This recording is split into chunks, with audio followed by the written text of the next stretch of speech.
ताकतवर इंसान वो नहीं है जो मसल्स से ताकतवर है, ताकतवर इंसान वो है जो अपने माइंड से ताकतवर है।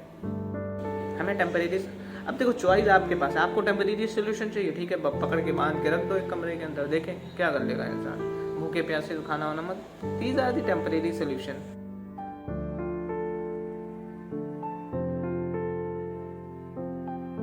तुम्हें कैसे सॉल्यूशन ओरिएंटेड इंसान बना सकते।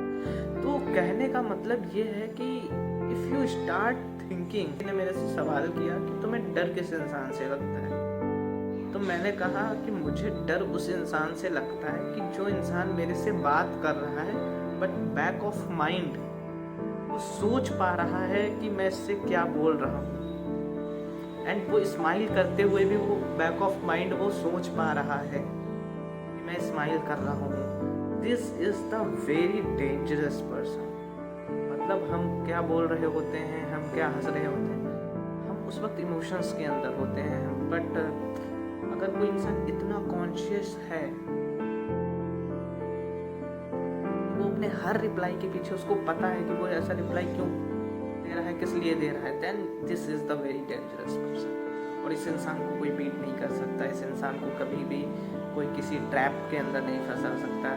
तो ऐसा इंसान बनने के लिए आपको बहुत सारा नॉलेज गेन करना पड़ता है, बहुत सारी प्रैक्टिसेस करनी। अक्सर कर हम टेम्परेरी सोल्यूशंस को ही परमानेंट सोल्यूशन मान लेते हैं, बट हमें हमेशा परमानेंट सोल्यूशन की तरफ ध्यान देना चाहिए, हमें लॉन्ग टर्म चीज़ों की तरफ ध्यान देना चाहिए, समझे। सो परमानेंट सोल्यूशन क्या होता है, देखो अगर ऐसी किसी भी सिचुएशन में ऐसे कभी भी ऐसी चीज़ें हों तो आपको समझना पड़ेगा सामने वाले इंसान के माइंड को कि वो ऐसी चीज़ें कर क्यों रहा है, किस लिए कर रहा है, हाँ, और हम उस चीज़ को कैसे बेटर कर सकते हैं। हमें टेम्परेरी, अब देखो चॉइस आपके पास है, आपको टेम्परेरी सोल्यूशन चाहिए, ठीक है, पकड़ के बांध के रख दो एक कमरे के अंदर, देखें क्या कर लेगा इंसान, भूखे प्यासे खाना वाना मत। These are the temporary solution.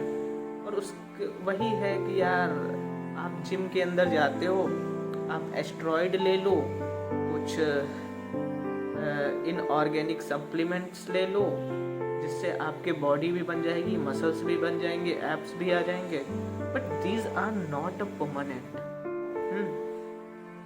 वो भी एक टेम्परेरी बेस पे बॉडी बिल्डिंग फिजिक है। सेम एज इसको यहाँ से भी कनेक्ट कर लो कि वो भी एक टेम्परेरी है, लॉन्ग टर्म में तुम्हें फिर वही चीज़ें होंगी, बॉडी वापस से फिर वैसी ख़राब सी हो जाएगी, है ना।